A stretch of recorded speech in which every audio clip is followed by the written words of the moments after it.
हैं उस रस्सी पे तो आपको 2000 रुपये देंगे। तो व्यक्ति बड़ा खुश हुआ और रस्सी पे चल दिया, और जैसा हारेम समिति ने वादा किया था 2000 रुपये भी दे दिया, और पूरी पब्लिक ने ताली बजाई। अभी हारेम समिति ने कहा इस रस्सी पे आप क्यों चले? बोले 2000 रुपये के लिए। उन्होंने कहा ठीक है, अगर आप इस रस्सी पे चलेंगे तो 2 लाख रुपए दूंगा। ये व्यक्ति एक्साइटेड हो गया, खुश हो गया, अरे आज तो लॉटरी लग गई। तो उन्होंने ये बोला कि इस रस्सी को, एक मिनट, शर्त सिर्फ इतनी है कि इस रस्सी को आपके शहर की 2 बड़ी ऊंची इमारतों पे बांधा जाए। मतलब एक इमारत यहाँ पर है और दूसरी इमारत दूसरी जगह, और 200, 250, 300, 1000 फुट पर रस्सी को बांधा जाएगा, और उस रस्सी पे आप चलते हैं तो आपको जो है 2 लाख रुपए मिलेंगे। तो व्यक्ति का जवाब क्या था?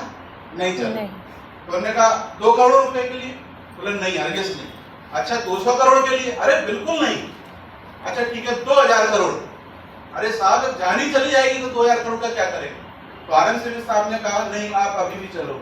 और आरएन समिति साहब स्टेज से उतरे और पहली रो में एक बच्चा बैठा था, उस बच्चे को गोदी में लिया और स्टेज पर आकर एक नकली बंदूक, नकली प्लास्टिक का बंदूक उस बच्चे की कनपट्टी पर लगाया और बोला यदि आप उस रस्सी पर नहीं चलेंगे, और वो टेररिस्ट बोलता है मैं इस बच्चे को शूट कर दूंगा, तो क्या चलेंगे? तो उस व्यक्ति का जवाब था बिल्कुल चलो।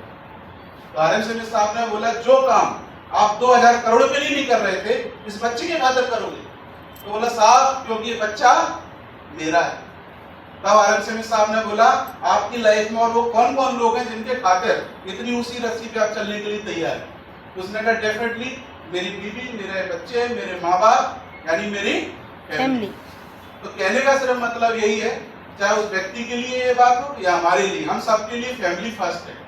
बोलते हैं हम काम करते हैं फैमिली के लिए, सही बात है, पैसे कमाते हैं फैमिली के लिए, बचाते हैं फैमिली के लिए, खर्च फैमिली के लिए करते हैं, जीते फैमिली के लिए, कुर्बान भी फैमिली के लिए होते हैं। फैमिली इज फर्स्ट, परिवार हमारे लिए सर्वप्रथम। अब ये कहानी मैंने आपको क्यों सुनाया?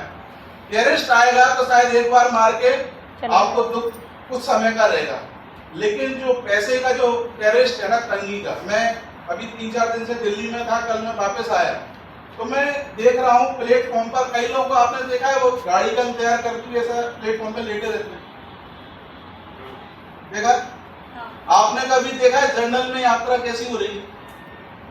आपने देखा है सरकारी हॉस्पिटल में लोग ना चाहते भी कैसा इलाज करा रहे हैं? मतलब बड़ा कष्ट में होता है जब आप देखते हो कि आपकी वाइफ प्रेग्नेंट है और वो लाइन में लगी हुई है, यहाँ पर 50 महिला खड़ी हुई हैं और आप इतना नहीं कर पा रहे कि अपनी वाइफ को एक जल्दी से डॉक्टर से मिला सके। क्यों? क्योंकि आपके पास पैसा नहीं।